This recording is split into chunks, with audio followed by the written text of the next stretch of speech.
కొన్ని ముఖ్య విషయాలు చెప్పాలండి ఈ కేసుకు సంబంధించి. 1998 మ్యారేజ్ అయ్యే నాటికి మా అత్తగారు మామగారు టోటల్గా విడిపోయారు. కేవలం పెళ్లి కోసం అని చెప్పి కలుసున్నమని రామన్ అండ్ పూర్ణచంద్రరావు మధ్యవర్తులు ఇద్దరు చెప్పడం వల్ల కట్నానికి ఆశపడి ఇద్దరు భార్యాభర్తలాగా యాక్టింగ్ చేశారు. ఇంకో ముఖ్య విషయం ఏంటంటే మా బావగారు అంటే వెంకటేశ్వరరావు వాళ్ళ అన్న అనమాట, ఆయన పేరు శ్రీనివాస్. వాళ్ళ వైఫ్ తిను కూడా విడిపోయారు మా పెళ్లి రోజుకే. ఒక పాప అండి ఇప్పుడు వాళ్ళకి, చాలా పెద్దదైపోయి ఉంటుంది. కడుపుతో ఉన్నప్పుడు నిర్దాక్షిణ్యంగా మా ఆడబడుచు మా అత్తగారు వెంకటేశ్వరరావు వెళ్ళగొట్టారంట. కాలుతో తన్ని కడుపు మీద మరీ వెళ్ళగొట్టాడంట మా హస్బెండ్ ఆమెని. ఈయనకేం హక్కు ఉందండి వేరే భార్యను కూడా తన్ని అలా వెళ్ళగొట్టడానికి? ఆస్తి ఇవ్వలేదు. ఆడపిల్ల అయినా కూడా అమ్మాయిని నిర్దాక్షిణ్యంగా బయటికి గెంటేసి వదిలేశారు. సెకండ్ మ్యారేజ్కి చనిపోతూ కూడా ఎయిడ్స్, టీబీ, క్యాన్సరు ఇన్ని వ్యాధులతో 1 వీక్లో చనిపోతాడనగా కూడా ఒక అమ్మాయిని మోసం చేసి పెళ్లి చేసుకోవడానికి ఫ్యామిలీ అంతా సిద్ధమైపోయిందండి. అది మేము కనిపెట్టి మా నాన్నగారు నేను పెళ్ళి ఆఫ్ చేయించాము. అమ్మాయి అదృష్టవంతురాలు. గీతా డాక్టర్ గారు పిలిచి మమ్మల్ని చెప్పారు, ట్రీట్మెంట్ అక్కడ చేయించుకునేవాడు వెంకటేశ్వరరావు వాళ్ళ అన్న. వారంలో చనిపోతాడమ్మా, ఎట్లా అయినా పెళ్ళి ఆపండి, ఇంత ఘోరమా, ఎట్లా చూస్తూ ఊరుకుంటున్నారు అని అంటే అసలు ఎలా మనసు ఒప్పుతుందండి వాళ్ళకి ఆ మ్యారేజ్ చేసుకోవడానికి? వారంలో చనిపోతాడంట. 2 ఎకరాల పొలము, 2 లక్షల కట్నము, ఒక ఇల్లు ఇస్తానని అంటే పెళ్లి కుదిరి చేసుకున్నారు. మేము ఆపంగానే 1 వీక్లో చనిపోయాడండి. ఎంత అన్యాయం చేసి ఆడపిల్లల్ని మోసం చేస్తుందంటే ఈ ఫ్యామిలీ. వాళ్ళకి కావాల్సింది డబ్బు, బంగారం, నగలు, వాళ్ళ ఆస్తి. పెళ్ళిళ్ళు చేసుకుంటూ ఉంటాడు. ఎంతవరకు కరెక్ట్ వీళ్ళని సపోర్ట్ చేయడానికి విశ్వప్రసాద్, రఘునందన్ కేసు నుంచి తప్పించి నాకు ఇంత అన్యాయం చేశారు. చాలా బాధగా ఉంటుంది. నా ఫుల్ స్టోరీ అంతా పై వీడియోలో మీకు వివరించాను. అయితే ఇప్పుడు ఒక్కొక్క కేసు, నేను పెట్టిన కేసుల్లో రాజకీయ నాయకులు కానీ అటు పోలీసు అధికారులు కానీ ఏ విధంగా మోసం చేసింది అనేది వివరించదలుచుకున్నాను. 25th January 2003 ఈవినింగ్ ఆర్సీపురంలో మా బాబుని కిడ్నాప్ చేశారని, నన్ను భౌతికంగా హింసించి శారీరకంగా హింసించి 4th ఫ్లోర్లో నుండి తోసేస్తే నేను గ్రిల్స్ రైలింగ్ పట్టుకొని హ్యాంగ్ చేస్తుంటే చుట్టుపక్కల వాళ్ళు వచ్చి రక్షించారు. మియాపూర్ హాస్పిటల్లో అడ్మిట్ చేశారండి. అదే రోజు 25th ఆర్సీపురంలో కేసు పెడితే ఎస్ఐ విశ్వప్రసాద్ కేసు తీసుకోలేదు సార్ కదా. 2 days తిప్పుతుంటే ఆఖరికి 27th January 2003 సంగారెడ్డిలో ఎస్పీ గారు షికాగోయల్ ద్వారా కేసు ఫైల్ చేయించామండి. ఆ కేసుని ఏ విధంగా తప్పుదోవ పట్టించింది రఘునందన్ అండ్ ఎస్ఐ విశ్వప్రసాద్ మీకు ఇప్పుడు వివరించబోతున్నాను. మా వెడ్డింగ్ కార్డ్ అండి ఇది. నన్ను కొట్టి ఇంట్లో నుండి గెంటేశాక చాలామంది పెద్దల సమక్షంలో పంచాయతీలు అయ్యాయి. మంచిగా చూసుకుంటానని పెద్దవాళ్ళు అతని చేత రాయించి కాపురానికి పంపించడానికి చాలా డాక్యుమెంట్స్ మీ ముందు ఉంచుతున్నాను చూడండి. చాలా ట్రై చేసేవారు, తీసుకెళ్ళేవాడు కాదు. రీజన్ ఏంటో మీకు నా స్టోరీలో ముందే చెప్పాను. నేను చెప్పిన దానికి ఆ అమ్మాయి ఓకే అంటేనే తీసుకువెళ్తానని 2002లో ఎల్బీ నగర్లో జ్యుడిషియల్ సపరేషన్ అనే కేసు ఫైల్ చేయించాడు. నేను కోర్టుకి వెళ్ళడానికి సిగ్గుపడి వెళ్ళేదాన్ని కాదు. జడ్జి గారు ఫైనల్గా కనపడకపోతే అతనికి ఫేవర్గా ఇస్తాను, కోర్టుకి కనబడి ఏదో ఒక విషయం చెప్పమని డేట్ ఇచ్చారు. నేను కోర్టుకి వెళ్తే నేను కాపురానికి తీసుకువెళ్ళడం లేదని, జరిగింది చెప్తానని ప్లాన్ వేసుకొని ఆర్సీపురం పిఎస్కి వచ్చి పలుకుబడి ఉపయోగించి డైవర్స్ మీద సంతకం పెట్టండి లేదా కాపురానికి పంపించండి అని మా ఫాదర్ మీద కంప్లైంట్ ఇచ్చాడు. 23rd November 2002లో కేసు పెడితే 24th 11th 2002లో నేను కాపురానికి వస్తానని చెప్పి నేను అనగానే చేసేది లేక పిఎస్లో లెటర్ రాసి ఇచ్చి నన్ను తీసుకువెళ్ళాడండి. ఆ తర్వాత బాబుని కిడ్నాప్ చేశాడు, నన్ను చంపబోయాడు. ఇంకా 25న అయితే సంఘటన ఎస్ఐ కంప్లైంట్ తీసుకోలేదు కాబట్టి ఎస్పీ గారితో కేసు ఫైల్ చేయించాము. ఎస్పీ గారు చెప్పారు, ఈరోజు వెళ్ళిపోయి ఆర్సీపురం పిఎస్లో కంప్లైంట్ ఇవ్వండి, నాకు ఇచ్చింది కాదు ఎస్ఐకి వేరేది రాసి ఇవ్వండి అంటే 2 days అయ్యింది మ్యామ్ ఇచ్చి. అంటే ఓకే అయితే మీరు పిఎస్కి ఫాస్ట్గా వెళ్ళిపోండి. మా ముందే ఆర్సీపురం పిఎస్కి ఎస్పీ గారు కాల్ చేశారండి. మా నాన్నగారు నేను ఇద్దరం drugs and blue films attempt murder case పెడితే ఆ పేపర్స్ తీసేసి రఘునందన్ టైప్ చేసిన దాని మీద జెరాక్స్ డాక్యుమెంట్ మీద సైన్ తీసుకొని చూడండి నా ఒరిజినల్ సిగ్నేచర్ ఇది ఇదేంటి అని అంటే ఎస్ఐ మీ కేసు డొమెస్టిక్ వైలెన్స్ కిందకు వస్తుంది అని చెప్పి ఇది కూడా ఫైల్ చేస్తున్నామని, అందుకే ఇది అని చెప్పి ఎస్పీ గారి దగ్గర నేను మా ఫాదర్ ఇచ్చిన ఫిర్యాదులు తీసేసి పోస్ట్లో అక్కడ నుండి వచ్చింది అని చెప్పి ముందుగా జెరాక్స్ పేపర్ మీద నాతో పెట్టించుకున్న పేపర్ని సిఏ గారికి చూపించి 27వ తారీఖున 2003 చేసిన ఎఫ్ఐఆర్లు కంప్లైంట్లు పేపర్స్ అన్నీ తీసేసి సిఏ గారితో ఆ కంప్లైంట్ చూపించి సిగ్నేచర్ తీసుకున్నారు. నాకు డౌట్ వచ్చి ఆ పేపర్ మేము పెట్టిన కేసు ముందు ఫైల్ చేశారు కదా, ఇది తర్వాత చూద్దాంలేండి అని ఆ డాక్యుమెంట్ నా దగ్గరే ఉంచుకున్నాను. జెరాక్స్ పేపర్ మీద ఒరిజినల్ పెన్ సిగ్నేచర్ చూడండి, వాళ్ళు ఇచ్చిన పేపర్ ఇంకా అక్కడే ఉంది. ఒరిజినల్ తీసుకెళ్ళి అక్కడ పెట్టాను అన్నాడు కానీ తర్వాత సిగ్నేచర్ చేయించుకున్నారు, మేము ఇదే ఫైల్ చేసేసామని. మేము కొట్లాడుతుంటే ఆ ఒరిజినల్ కూడా లేదు ఇప్పుడు అక్కడ.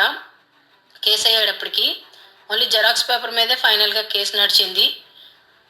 31st ఈ కేసు కూడా ఫైల్ చేయబోతున్నానని సిఏ గారు చెప్పి ఒరిజినల్ మీద సిగ్నేచర్ పెట్టించుకొని 27th ఎఫ్ఐఆర్ కంప్లైంట్ పేపర్స్ అన్ని ఎస్ఐ విశ్వప్రసాద్ మాయం చేసేసాడు. అదేంటని అడిగితే అన్నీ ఫైల్ చేసామనేవాడు.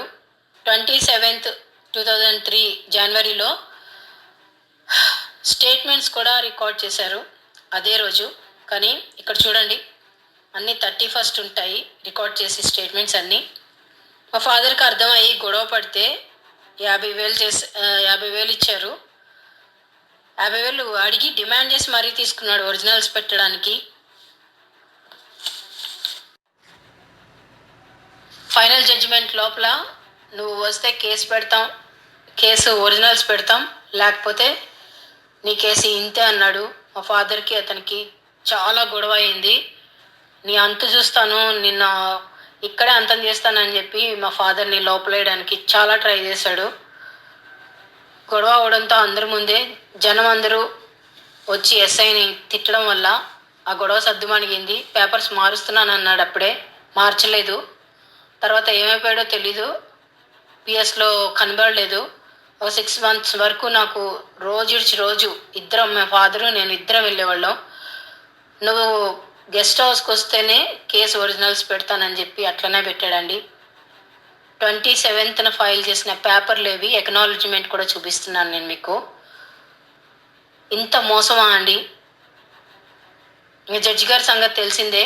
నాయటే అడిగారు రఘునందన్ని, ఏంది ఆమె నేను చెప్పిన దానికి ఒప్పుకుందా లేదా, ఏం చేయమంటావని. నేను నో అన్నాను. సరే నీ ఇష్టం అని చెప్పి జడ్జి గారు మిస్ మ్యాచ్ అవుతున్నాయి పైకోర్టులో తేల్చుకోండి అని చెప్పేసి కేసు పైకోర్టుకి వేయడం జరిగింది. ఇంతనా అండి అమ్మాయిని బాధ పెట్టేది? ఇది నా ప్రెగ్నెన్సీతో ఉన్నప్పుడు మెడికల్ రిపోర్ట్ అండి, సిద్ధార్థ నర్సింగ్ హోమ్.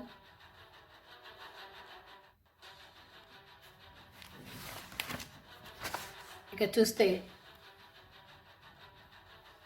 ఎన్ని స్కానింగ్స్ ఉంటాయో చూడండి. హార్ట్ బీట్ ఆగిపోయినప్పుడుది 1st monthలోనే తీయాల్సి వచ్చింది చూడండి.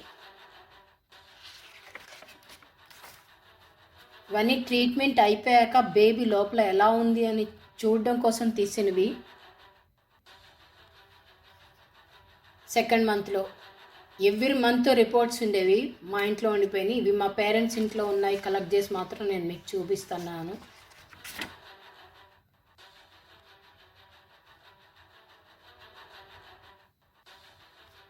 చూడండి, ఉల్టా తిప్పి ఫ్యాన్కి కట్టినప్పుడు నాకు పొజిషన్ యాంటీ ఆపోజిట్లో ఉంది.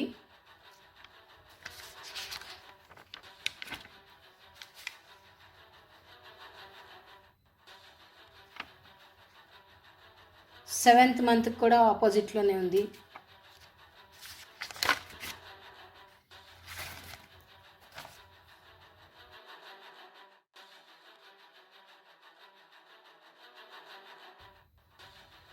చూడండి, బాబుకి నాకు ఫుడ్ పాయిజన్ అయ్యి హాస్పిటలైజేషన్ అయ్యేవాళ్ళం, ల్యాబుల చుట్టూ తిరిగేవాళ్ళం. ఏమైందనేది అసలు లాస్ట్ వరకు తెలియనే లేదు. ఎన్ని రిపోర్ట్స్ చూడండి. చందానగర్ లలిత ల్యాబ్స్,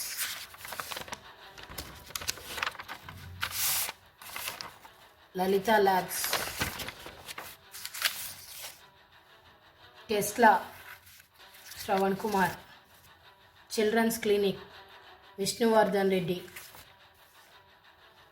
లలిత ల్యాబ్స్, శ్రవణ్ కుమార్. చూశారు కదా, ఇలా ఫుడ్ పాయిజన్ అవుతూ ఉండేది.